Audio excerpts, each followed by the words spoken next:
मी राज्य सरकारचं एक अभिनंदन करणारे विरोधी पक्षनेता असतानाही आणि या विषयावर करणार आहे की युनेस्कोनं जे आपल्या राज्यातले 12 किल्ले याचा जागतिक वारसा म्हणून स्थळामध्ये समावेश केलेला आहे।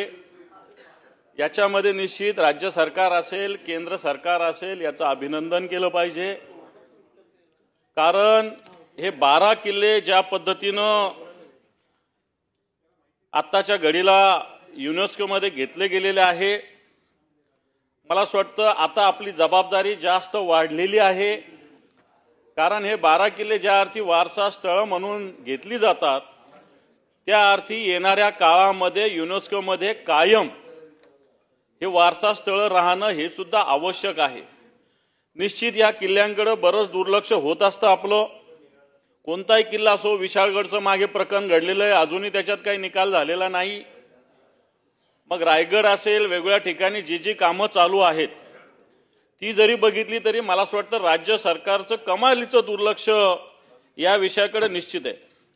नुसतं निधी देऊन हे काम होणार नाही, त्याच्यासाठी व्यवस्थित स्टाफ असला पाहिजे, व्यवस्थित मेंटेनन्स असलं पाहिजे। कित्येक किल्ल्याला स्टाफ उपलब्ध नाहीये सभापती महोदय, आणि म्हणून हा 12 किल्ल्यांचा मला असं वाटतं त्याच्यावर आपण नंतर चर्चा करू, परंतु आता 12 किल्ल्यांचा जो वारसा स्थळामध्ये सहभाग केलेला युनोनी, मला असं वाटतं छत्रपती शिवरायांचा हा इतिहास, हा महाराष्ट्राच्या स्वाभिमानाचा, महाराष्ट्राच्या युद्धनीतीचा आणि महाराष्ट्राच्या पराक्रमाची गाथा या निमित्तानं निश्चित देशभर नव्हे तर जगभर गेलेली आहे। ती आणखी ताकदीनं जाईल।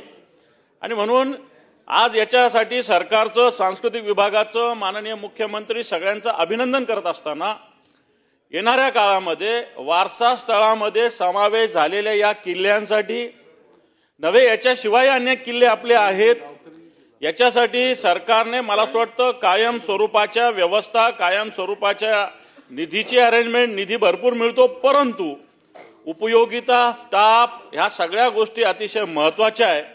आणि म्हणून सरकारचं अभिनंदन करत असताना येणाऱ्या काळामध्ये या किल्ल्यांच्या माध्यमातून आणखी कशा अर्थानं आपला महाराष्ट्राचा स्वाभिमान, पराक्रम हा जगामध्ये गाजेल, याच्यासाठी मला वाटतं प्रयत्न करण्याची आवश्यकता आहे।